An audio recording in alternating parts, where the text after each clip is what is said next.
नमस्कार दोस्तों, स्वागत है आप सभी का आज की क्लास में। आज हम लोग बात करेंगे ऊष्मा यानी कि हीट के बारे में। तो हीट क्या होता है? तो हीट के बारे में जैसे कि एक गर्म जो है चाय है, एक कप है जिसमें चाय रखी हुई है, वो काफ़ी गर्म है। उसको जब आप टच करते हैं तो उसमें गर्मी महसूस होती है। और अगर वहीं पे आइस अगर है तो वो ठंडा महसूस होता है। तो हॉट एंड कोल्ड ये दो चीज़ें हमारे आसपास दिखाई देती हैं। तो आप जब भी किसी चीज़ को टच करते हैं तो वो या तो गर्म होती है या तो ठंडी होती है। तो ये जो गर्माहट और ठंडापन है, इसको एक टर्म दिया जाता है, इसको हम लोग कहते हैं टेम्परेचर। टेम्परेचर का मतलब होता है तापमान, यानी कि हॉटनेस और कोल्डनेस को अगर आप मेज़र करते हैं तो उसी को उस ऑब्जेक्ट का टेम्परेचर कहा जाता है। ठीक है। तो अगर हम बात करें कि पानी है, पानी को आप गर्म कर दीजिए तो उसको आप जब टच करते हैं तो जाहिर सी बात है कि वो हॉट लगेगा, यानी कि उसमें हीटनेस होती है। ठीक है। और आइस में कोल्डनेस होती है। तो ये दो बातों को हम लोग ध्यान में रखेंगे। ठंडी के समय में आपने देखा होगा कि जो ठंडी के समय में जैकेट लोग पहनते हैं या फिर रजाई ओढ़ते हैं, तो वो किस लिए ऐसा किया जाता है? क्योंकि ठंडी के समय में हम लोगों की बॉडी से टेम्परेचर निकल करके बाहर जा रहा होता है, तो उसको कैच करने के लिए हम लोग जैकेट पहनते हैं या फिर रजाई ओढ़ते हैं। ठीक है। तो क्या आपने सोचा कि जब रजाई ठंडी के समय में ओढ़ी जाती है तो क्या वो रजाई की गर्मी होती है जिससे वो गर्म हो जाता है? तो जिसका जवाब है कि नहीं। हम लोगों की बॉडी से जो टेम्परेचर बाहर निकल रहा होता है वही टेम्परेचर उस रजाई के थ्रू कैद कर लिया जाता है और वही टेम्परेचर वापस घूम करके हम लोगों की बॉडी को मिलता है, जिससे हम लोगों को गर्मी महसूस होती है। ठीक है। तो टेम्परेचर की खास बात यह है कि ये हाई टेम्परेचर से लो टेम्परेचर की तरफ जाता है। तो हमारे आसपास का जो इन्वायरमेंट है, अगर वो कोल्ड है, ठंडा है और हम लोगों की बॉडी का टेम्परेचर थोड़ा ज़्यादा है, तो हम लोगों की बॉडी से टेम्परेचर यानी हम लोगों की बॉडी से जो हीटनेस है वो इन्वायरमेंट में जाने लगती है, तो हम लोगों को ठंडी लगती है। वहीं दूसरी जगह पे गर्मी के मौसम में एटमॉस्फेयर में टेम्परेचर ज़्यादा होता है और हम लोगों की बॉडी का टेम्परेचर कम होता है। इस वजह से एटमॉस्फेयर से जो हीटनेस होती है हम लोगों की बॉडी में जाने की कोशिश करती है, तो हम लोगों को हीटनेस यानी कि गर्माहट महसूस होती है। ठीक है। तो जो हीटनेस होती है उसके आने जाने का अपना एक सिस्टम है कि वो जहाँ पे ज़्यादा होती है वहाँ से जहाँ पे उसकी कमी है वहाँ पे जाने की कोशिश करती है। यानी कि टेम्परेचर और हीटनेस या energy always travels from higher degree to lower degree, यानी कि हायर डिग्री जहाँ पे है, यानी कि हॉटनेस जहाँ है, हॉटनेस से कोल्डनेस की तरफ हीटनेस ट्रांसफ़र होती है। ठीक है।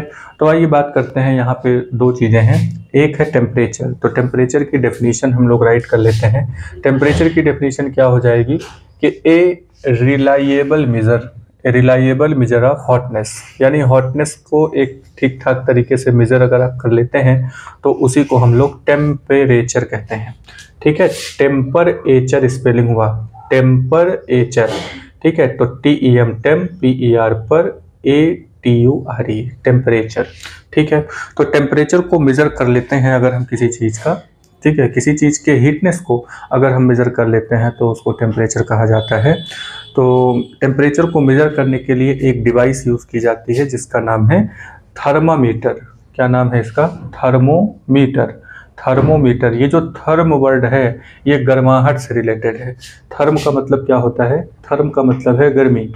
ठीक है। तो मीटर का मतलब होता है मेजरमेंट। तो थर्मोमीटर, थर्मो को यानी कि गर्मी को नापने के लिए एक डिवाइस यूज़ होती है जिसे हम लोग थर्मामीटर कहते हैं। तो टेम्परेचर को मेज़र करने के लिए एक डिवाइस यूज़ की जाती है जिसे थर्मामीटर कहते हैं। थर्मामीटर दोस्तों दो तरीके का होता है। एक है क्लिनिकल थर्मामीटर। तो क्लिनिकल थर्मामीटर जो होता है वो डॉक्टर्स वगैरह यूज़ करते हैं, जो सिर्फ ह्यूमन बॉडी को मेज़र करने के लिए होता है। दूसरे नंबर पे आता है लेबोरेटरी थर्मामीटर। ये जो लेबोरेटरी थर्मामीटर होता है ये किसी भी चीज़ के टेम्परेचर को नापने के लिए यूज़ किया जाता है। ठीक है। तो हम लोग बात करते हैं सबसे पहले क्लिनिकल थर्मामीटर के बारे में। तो क्लिनिकल थर्मामीटर कभी कभी आपने तो डॉक्टर को देखा ही होगा कि जब आपकी तबीयत खराब होती है तो एक लंबा सा एक डिवाइस होता है जो ऐसे जीभ के नीचे उसको रखा जाता है। उसके बाद डॉक्टर जो है उसको देखता है, कहता है अच्छा इतना इतना बुखार हो गया है। ठीक है। तो बुखार का मतलब हुआ कि आपकी बॉडी का टेम्परेचर बढ़ गया है। तो बॉडी के टेम्परेचर को मेज़र करने के लिए हम जिस थर्मामीटर या जिस डिवाइस का यूज़ करते हैं उसे क्लिनिकल थर्मामीटर कहते हैं। तो क्लिनिकल थर्मामीटर को पढ़ने से पहले हम लोग क्लिनिकल थर्मामीटर के फिगर को देख लेते हैं। तो जैसा कि इस फिगर में दिखाया गया है, यहाँ पे आप देख रहे होंगे ये क्लिनिकल थर्मामीटर है। तो क्लिनिकल थर्मामीटर में नीचे एक बल्ब होता है और ऊपर इस तरीके से डिज़ाइन बनी हुई होती है, बीच में एक पतली सी एक जगह होती है। ये जो बल्ब आप देख रहे हैं, यहाँ पे एक मेटल भरा हुआ होता है जो कि लिक्विड फॉर्म में होता है, जिसका नाम है मरकरी। क्या नाम है? मरकरी। तो मरकरी, ये जो मेटल्स वगैरह होते हैं, जब इनको हीटनेस मिलती है तो ये एक्सपेंड करते हैं, यानी कि फैलते हैं। तो अब आप ही बताइए, यहाँ पे मरकरी है और अगर इसको थोड़ा सा हीटनेस मिलेगा तो ये मरकरी फैलेगी। मरकरी फैलेगी तो यहाँ बीच में जो जगह है, यहीं पे ये फैल करके ऊपर की तरफ जाती है। तो जितना ऊपर तक मरकरी जाती है उतना ही मेजरमेंट कर लेते हैं। ठीक है, इस फिगर को ध्यान से देखिए। ठीक है, तो यहाँ पे ये बल्ब आप देख पा रहे होंगे और मरकरी इसमें भरी हुई है। जैसे ही इसको हीट करेंगे मरकरी ऊपर की तरफ जाएगी और जितना ऊपर तक ये जाएगी उतना ही ज़्यादा टेम्परेचर आपकी बॉडी का होगा।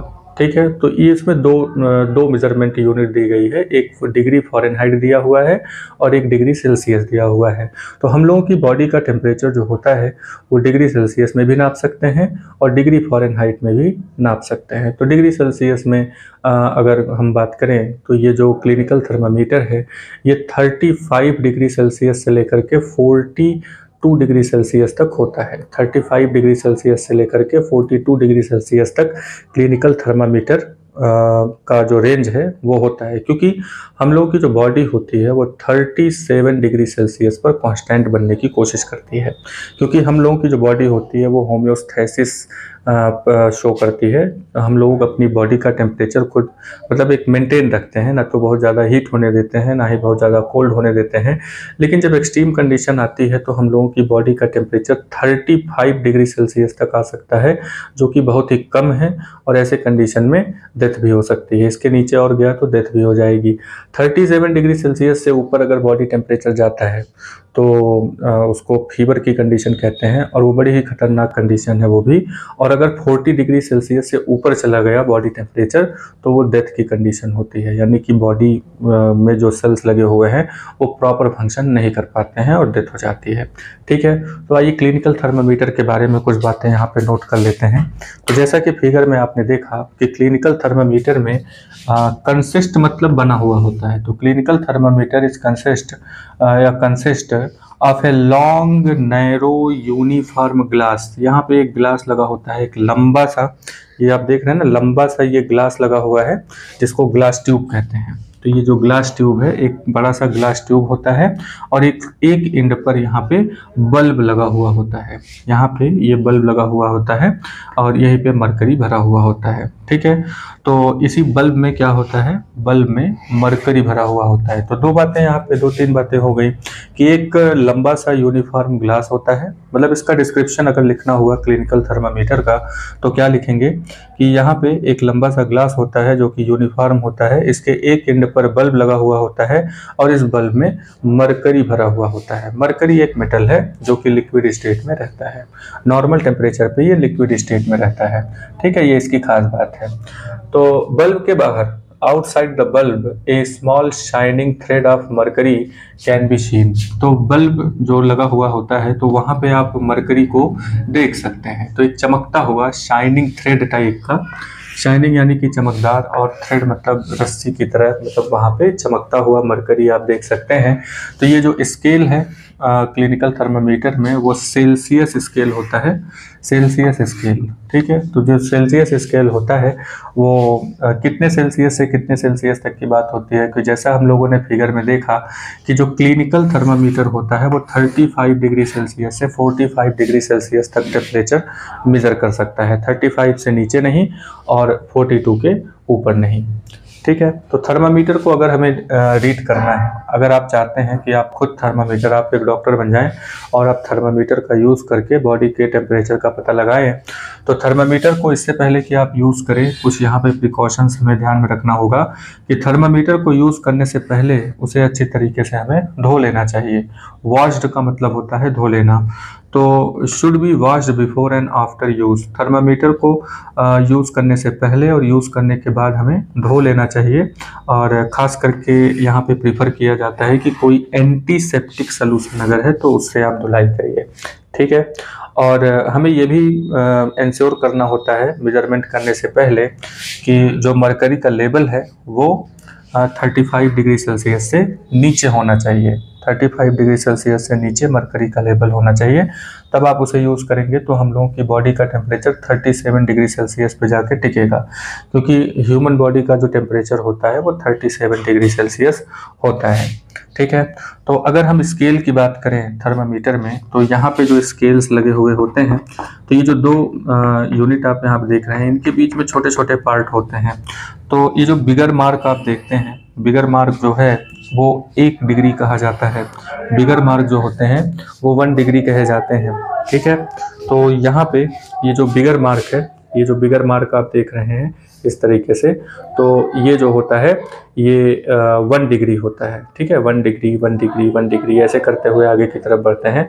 तो इनके बीच में यानी कि 1 डिग्री के बीच में जो है 5 स्मॉल डिविजन्स होते हैं, यानी कि बिगर मार्क जो होते हैं वो 1 डिग्री के होते हैं, और ये जो 1 डिग्री होता है इसमें 5 स्मॉल डिविजन्स पाए जाते हैं, और एक स्मॉल डिवीजन जो होता है 1/5 यानी कि 0.2 डिग्री सेल्सियस मेजर करता है।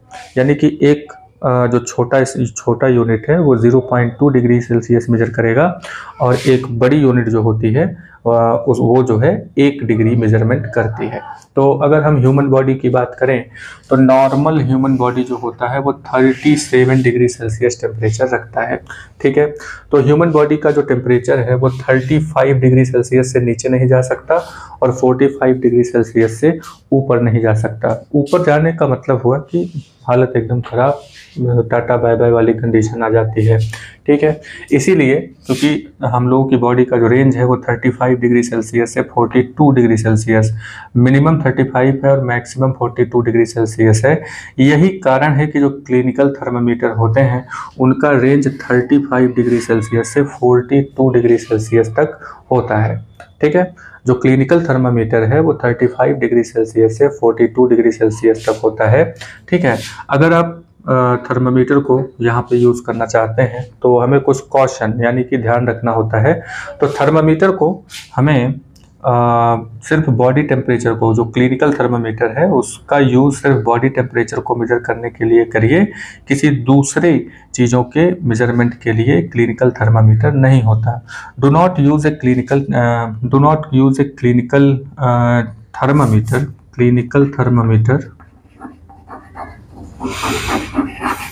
Clinical thermometer for measuring the temperature of any other object. किसी दूसरे ऑब्जेक्ट का टेम्परेचर मेजर करने के लिए क्लिनिकल थर्मामीटर का यूज़ मत करिए, अदर देन ह्यूमन बॉडी, यानी ह्यूमन बॉडी के अलावा किसी और चीज़ का टेम्परेचर मेजर करने के लिए क्लिनिकल थर्मामीटर का यूज़ मत करिए। और क्लिनिकल थर्मामीटर को हमें सन यानी कि सूरज से या फिर किसी जलती हुई चीज़ यानी कि फ्लेम से दूर रखना चाहिए, क्योंकि ये ग्लास का बना हुआ होता है ना, तो ग्लास को अगर हम हीट करेंगे तो वो ब्रेक हो सकता है, क्योंकि ग्लास हीट होने पर एक्सपेंड करता है। और जब उसको सनलाइट में रखेंगे, तेज़ धूप में रखते हैं या फिर किसी जलती हुई चीज़ के पास क्लिनिकल थर्मामीटर लेकर के जाते हैं, तो वो ग्लास का बना हुआ होने के कारण वो एक्सपेंड करेगा तो वो टूट जाएगा, तो नुकसान हो जाएगा। तो इससे अच्छा है कि हमें सनलाइट या फिर फ्लेम से इसे दूर रखना चाहिए। Also avoid keeping the thermometer in the sun और नियर ए फ्लेम, यानी कि सन और फ्लेम के आसपास ले जाने से हमें अवॉइड करना चाहिए, इट में ब्रेक, नहीं तो ये टूट सकता है, ठीक है। तो जैसा कि अभी स्टार्टिंग में बात हुआ कि 2 तरह के थर्मामीटर होते हैं, एक क्लिनिकल थर्मामीटर होता है और दूसरा लेबोरेटरी थर्मामीटर होता है। तो क्लिनिकल थर्मामीटर तो हम लोगों ने देख लिया, इसके रेंज के बारे में भी बात कर लिया। अब हम लोग बात करेंगे कि लेबोरेटरी थर्मामीटर जो होता है वो कैसा होता है और किस तरीके से वो अपना काम करता है, ठीक है। डिवाइस तो दोनों हैं, चाहे वो लेबोरेटरी थर्मामीटर हो या क्लिनिकल थर्मामीटर हो। चलिए नेक्स्ट हेडिंग लिखिए। तो आइए नेक्स्ट हेडिंग लिखते हैं यहाँ पे, लेबोरेटरी थर्मामीटर। ये जो लेबोरेटरी थर्मामीटर होता है ये जाहिर सी बात है कि ह्यूमन बॉडी का जो टेम्परेचर है उससे ज़्यादा या उससे कम टेम्परेचर नापने के लिए लेबोरेटरी थर्मामीटर का यूज़ किया जाता है। तो लेबोरेटरी थर्मामीटर जाहिर सी बात है कि लैब में यूज़ करते हैं, और इसका जो रेंज होता है ये -10 डिग्री सेल्सियस से लेकर के 110 डिग्री सेल्सियस तक मेज़र कर सकता है। तो आपको मालूम है कि वाटर जो होता है, यानी कि जो पानी है, उसका जो फ्रीजिंग पॉइंट है वो है 0 डिग्री सेल्सियस, और बॉइलिंग पॉइंट होता है 100 डिग्री सेल्सियस। ठीक है, तो ऑलमोस्ट उसी के रेंज में लगभग लेबोरेटरी थर्मामीटर को रखा जाता है। और उससे भी थोड़ा नीचे अगर हम जाते हैं तो यहाँ पे -10 डिग्री सेल्सियस, -10 का मतलब हुआ कि 0 से भी नीचे, यानी कि आइस जो है ना, बर्फ़ जिस पे जम जाती है, और उससे भी नीचे का जो टेम्परेचर होता है, जैसे पहाड़ियों पर या कश्मीर वगैरह में, है ना, तो वहाँ पे जो टेम्परेचर है वो काफ़ी नीचे चला जाता है, तो उसको माइनस में टेम्परेचर को मेज़र करते हैं। तो प्रॉब्लम यहाँ पे ये होती है कि लेबोरेटरी थर्मामीटर हो या फिर जो क्लिनिकल थर्मामीटर है, उसमें जो मरकरी होता है ना, मरकरी एक टॉक्सिक सब्सटेंस होता है, यानी कि वो जहरीला पदार्थ है। अगर मान लीजिए कि जो थर्मामीटर है वो किसी वजह से टूट गया तो ठीक है, लेकिन उसमें जो मरकरी है उसको डिस्पोज करना बड़ा ही खतरनाक है। उसको पानी वगैरह में अगर फेंक देते हैं तो वाटर जो है ना वो पोल्यूट हो जाता है, जहरीला बन जाता है, उसमें रहने वाले जो एनिमल हैं उनको नुकसान होता है। और मरकरी को अगर ऐसे ही ज़मीन में फेंक दिया जाए तो उतनी दूर की मिट्टी भी ख़राब हो जाती है। ठीक है, तो आजकल जो है हम लोग यहाँ पे एक दूसरी तरीके का थर्मामीटर यूज़ करते हैं, जिसका नाम है डिजिटल थर्मामीटर। क्या नाम है इसका? Digital thermometer. तो डिजिटल थर्मामीटर में मरकरी का यूज़ नहीं होता, डिजिटल थर्मामीटर में मरकरी का यूज़ नहीं होता। तो आइए हम लोग यहाँ पे लेबोरेटरी थर्मामीटर के बारे में देख लेते हैं।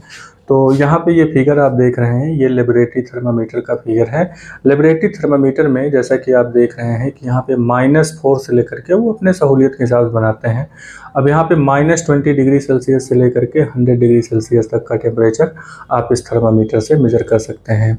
ठीक है, और -20 डिग्री सेल्सियस से 100 डिग्री सेल्सियस। फ़ारेनहाइट की अगर हम बात करें तो -4 डिग्री फ़ारेनहाइट से लेकर के यहाँ पे 212 डिग्री फ़ारेनहाइट तक का टेम्परेचर मेज़र किया जा सकता है। तो ये लेबोरेटरी थर्मामीटर है। विंटर और समर का यहाँ पे टेम्परेचर दिया हुआ है। ठीक है, तो मेज़र किया जा सकता है। तो रही बात कि यहाँ पे हम लोग जो मरकरी है उसका यूज़ थोड़ा सा ख़तरनाक हो जाता है। तो मरकरी का यूज़ अगर हम लोग करते हैं वो थोड़ा सा नुकसानदायक है हम लोगों के लिए, और उसको डिस्पोज़ करना थोड़ा मुश्किल हो जाता है। तो इसलिए हम लोग यहाँ पे बात करते हैं कि एक डिजिटल थर्मामीटर होता है, उसके बारे में बात करते हैं। तो डिजिटल थर्मामीटर का फिगर देख लेते हैं ज़रा।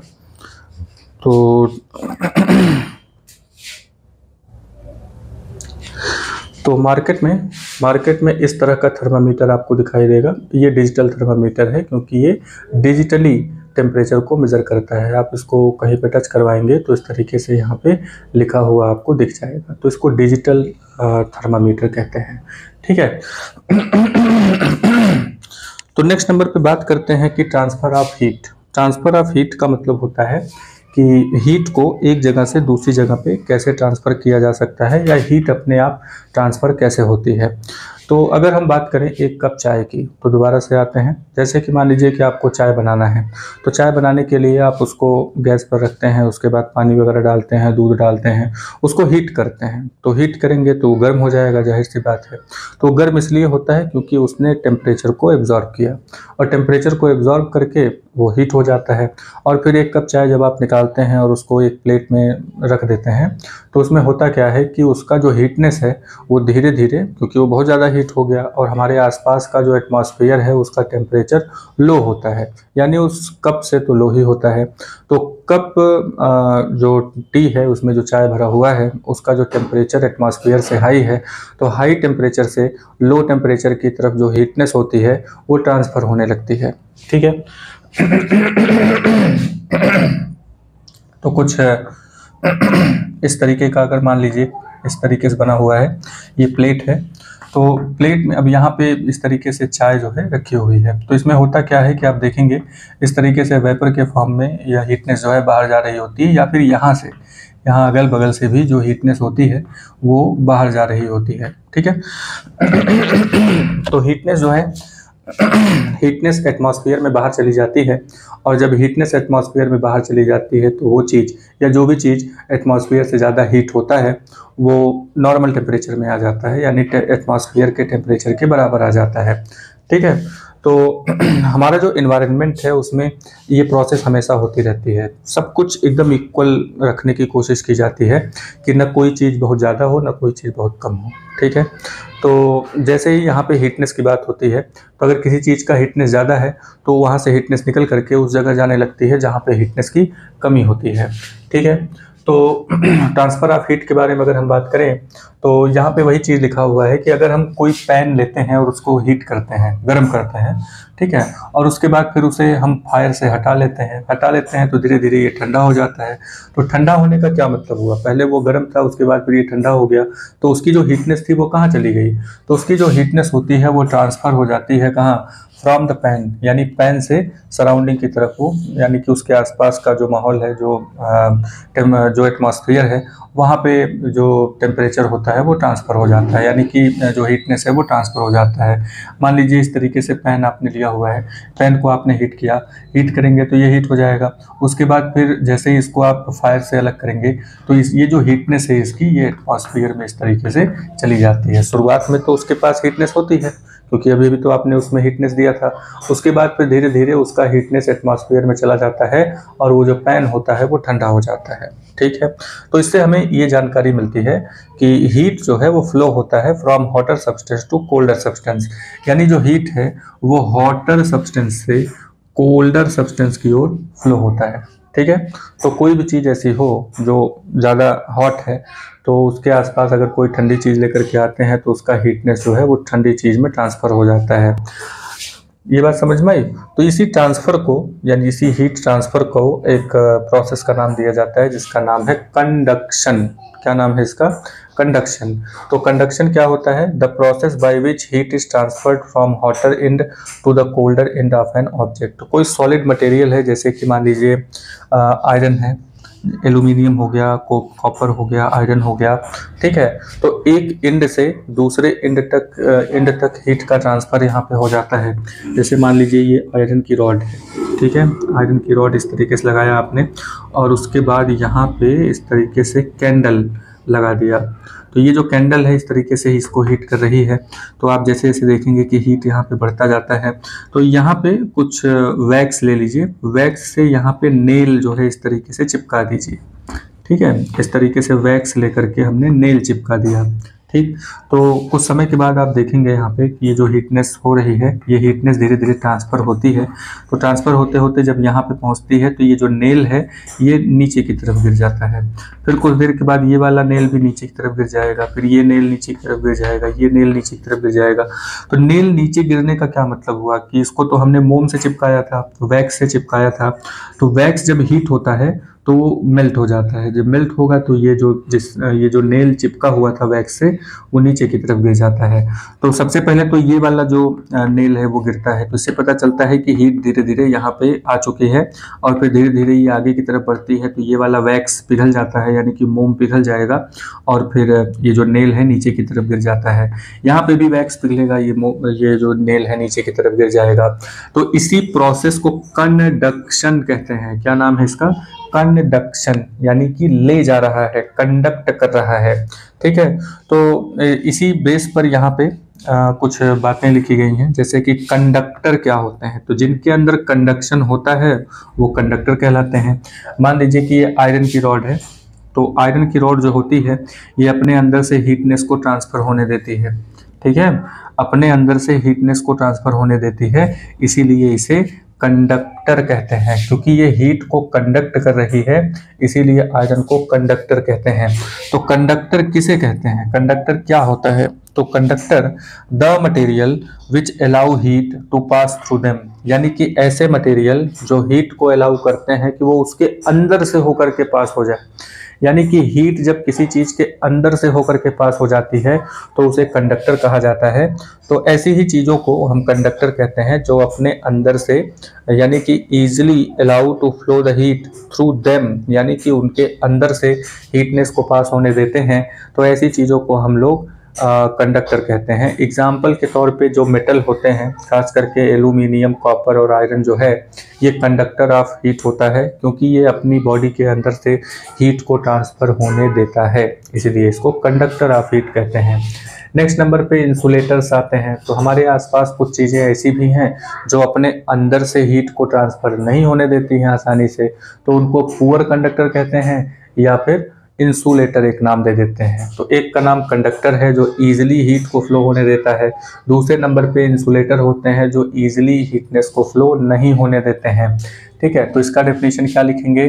The materials which do not allow heat to pass through them easily are poor conductors of heat such as plastic and wood। ये जो प्लास्टिक और वुड है ये पुअर कंडक्टर ऑफ हीट होता है। प्लास्टिक और would poor conductor of heat है क्योंकि ये ऐसा मटेरियल है विच डू नॉट अलाउ का मतलब जो ये अलाउ करता ही नहीं है कि हीट उसके अंदर से पास हो।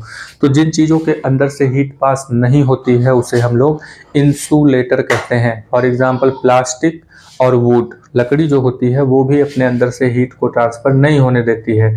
अब आप इससे अंदाज़ा लगा सकते हैं कि जितनी भी चीज़ें होती हैं, जैसे कोई हीट करने वाली चीज़ें, जैसे बर्तन जिसमें खाना बनाया जाता है, तो उसका जो हत्था होता है, जो हैंडल होता है, वो वुड का बनाया जाता था पहले। अब तो मान लीजिए कि ऐसे प्लास्टिक का बनाया जाता है, थर्मोसेटिंग प्लास्टिक होते हैं उनका बनाया जाता है, जो जल्दी हीट नहीं होते। ठीक है, तो ये प्लास्टिक और वुड का यूज़ किया जाता है जहाँ पे हीटनेस को रोकने की ज़रूरत होती है, जहाँ पे हम ये नहीं चाहते कि हीट यहाँ पे ट्रांसफ़र हो। तो ऐसी चीज़ों को हम लोग इंसुलेटर नाम देते हैं। क्या नाम देंगे इनको? इंसुलेटर कहते हैं। एक खास बात जो हम लोगों को जानना है कि क्या वाटर कंडक्टर है या इंसुलेटर है? तो वाटर जो है हीट का इंसुलेटर होता है, और एयर जो होता है ये भी खास करके हीट का इंसुलेटर होता है। हीट का इंसुलेटर होता है। ये कैसे पता लगाएंगे कि एयर जो है वो हीट का इंसुलेटर है? क्योंकि जब ठंडी का समय होता है तो हम लोग जो जैकेट पहनते हैं, ठीक है, या फिर जो स्वेटर आप पहनते हैं, तो वो क्या करता है कि हम लोगों की बॉडी और उस स्वेटर के बीच में एयर की एक लेयर बन जाती है, और वो जो एयर होता है वो इंसुलेटर होता है, यानी कि जो हीट को ये अलाउ नहीं करता कि उसमें से पास होकर के हीट बाहर जाए। ठीक है, तो वही हीट वापस हम लोगों को मिलती है, तो हम लोगों को गर्माहट महसूस होता है। ठीक है, तो दो बातें हम लोगों ने देखा कि ट्रांसफ़र ऑफ हीट में एक सिस्टम है कंडक्टर का, यानी कि कंडक्शन का, यानी कि हीट जो है वो कंडक्शन के थ्रू भी, यानी मटेरियल्स के अंदर से होकर के हीट ट्रांसफ़र हो सकती है। ठीक है, तो इसमें एक खास बात और भी नोटिस करने वाली चीज़ है कि यहाँ पे ये जो मटेरियल है, इस मटेरियल के जो पार्टिकल्स हैं वो अपनी जगह नहीं छोड़ते हैं, यानी कि वो सब अपनी जगह पर बने हुए हैं। बस ये वाइब्रेशन के थ्रू ये जो हीटनेस है वो आगे की तरफ बढ़ जाती है। यहाँ पे मटेरियल जो होते हैं वो अपनी जगह को नहीं छोड़ते। इसी तरीके से एक और मेथड है जिसमें हीट ट्रांसफ़र होता है, उसका नाम है कन्वेक्शन। ठीक है, या कन्वेंशन कह सकते हैं। तो कन्वेंशन जो होता है उसमें जो पार्टिकल्स होते हैं मटेरियल के, वो खुद हीट को लेकर के एक जगह से दूसरी जगह जाते हैं। जैसे अगर हम वाटर को बॉईल करते हैं तो वो नीचे का जो वाटर होता है, किसी बर्तन में जब वाटर को आप रखते हैं तो नीचे के सरफेस में जो पेंदी वाला वाटर पार्टिकल होता है, सबसे पहले वो हीट होता है, और वो हीट को लेकर के, हीटनेस को लेकर के ऊपर की तरफ भागता है। तो वहाँ पे जगह खाली होती है और उसकी जगह आस पड़ोस के जो पार्टिकल होते हैं वो चले जाते हैं ठंडे वाले, फिर वो हीट होते हैं। वो हीटनेस जो होती है वो कन्वेंशन की वजह से आगे की तरफ बढ़ती है। ठीक है, तो तीसरे नंबर पे एक और हीट का ट्रांसफ़र वाला सिस्टम है, वो सिस्टम है रेडिएशन का। रेडिएशन जो होता है इसमें हीट के ट्रांसफ़र के लिए किसी मीडियम की ज़रूरत नहीं होती है। ठीक है, जैसे कि सनलाइट जो होता है वो रेडिएशन के थ्रू हीटनेस को हम लोगों तक पहुंचाता है, क्योंकि रेडिएशन में किसी मीडियम की ज़रूरत नहीं होती है। इसीलिए जो सन है, सन से हम लोगों तक जो लाइट आती है वहाँ पे कोई मीडियम नहीं है, तब भी हीटनेस हम लोगों तक आ जाती है। ठीक है, तो हीटनेस के ट्रांसफ़र के लिए तीन तरीके हैं यहाँ पे। पहला है कंडक्शन, दूसरा है कन्वेंशन, और तीसरे नंबर पे यहाँ पे आता है रेडिएशन। तो जो रेडिएशन होता है, रेडिएशन में किसी मीडियम की ज़रूरत नहीं है, बाकी कंडक्शन और कन्वेंशन में यहाँ पे मीडियम की ज़रूरत होती है। ठीक है। कोई सॉलिड चीज़ है उसमें से हीट ट्रांसफ़र हो रहा है तो कंडक्शन, और वो कंडक्टर कहलाएगा। और कोई लिक्विड चीज़ है तो वो कन्वेक्शन या कन्वेंशन कहलाता है, ठीक है। तो 3 तरह का यहाँ पे मेथड है जिसके बारे में हम लोग बात करेंगे। आज के लिए फ़िलहाल इतना ही रहने देते हैं, ठीक है। नेक्स्ट क्लास में हम लोग बात करेंगे कि किस तरीके से बाकी के दो जो कन्वेंशन होता है और रेडिएशन होता है उसके बारे में बात करेंगे, और उसके अलावा भी कुछ और हीटनेस के बारे में बातें की जाएंगी। तो अभी के लिए इतना ही रहने देते हैं। आप लोग बुक्स रीड करते रहिए और भी कुछ नई जानकारियाँ आपको मिलेंगी। कुछ एक्टिविटीज़ हैं जिसके बारे में कल हम लोग बात करेंगे, कुछ प्रैक्टिकल भी करने की कोशिश करेंगे, ठीक है। तो आप डिफरेंट टाइप की चीज़ें हैं, पानी को हल्का सा गर्म कर लीजिए, पानी को गर्म करके उसे टच करेंगे तो आप देखेंगे कि वो हीट रखेगा आपको। कोई एक ठंडा पानी नॉर्मल वाटर लीजिए, उसमें मिक्स कर दीजिए, तो फिर उसके बाद उसका जो हीटनेस है वो कम हो जाता है, क्योंकि जो हीटनेस है वो डिस्ट्रीब्यूट हो जाता है, ठीक है। और इसी तरीके से कोई थोड़ा सा गर्म पानी ले लीजिए, उस गर्म पानी में कुछ चीज़ें डाल दीजिए, जैसे कि मेटल की कुछ चीज़ डाल दीजिए, रबर की कुछ चीज़ डाल दीजिए और वुड की कुछ चीज़ें डाल दीजिए। उसके बाद उसके टिप को टच करके देखिए कौन सी चीज़ उसमें हीट हुई है। तो जो चीज़ हीट हो गई होगी वो कंडक्टर होगा, जो हीट नहीं हुआ होगा वो इंसुलेटर होगा, ठीक है। तो ये प्रैक्टिकल भी आप घर पे कर सकते हैं। हाँ, ध्यान रखिएगा कि पानी बहुत ज़्यादा गर्म नहीं होना चाहिए। मिलते हैं नेक्स्ट क्लास में, तब तक आप अपना ख्याल रखिए। वीडियो को लाइक करिए, सब्सक्राइब करिए, कमेंट करिए, जो चीज़ नहीं समझ में आया है उसको कमेंट करके बताइए। नेक्स्ट क्लास में उसके बारे में बात की जाएगी, उसके बाद क्लास आगे बढ़ेगी, ठीक है। तब तक के लिए जय हिंद।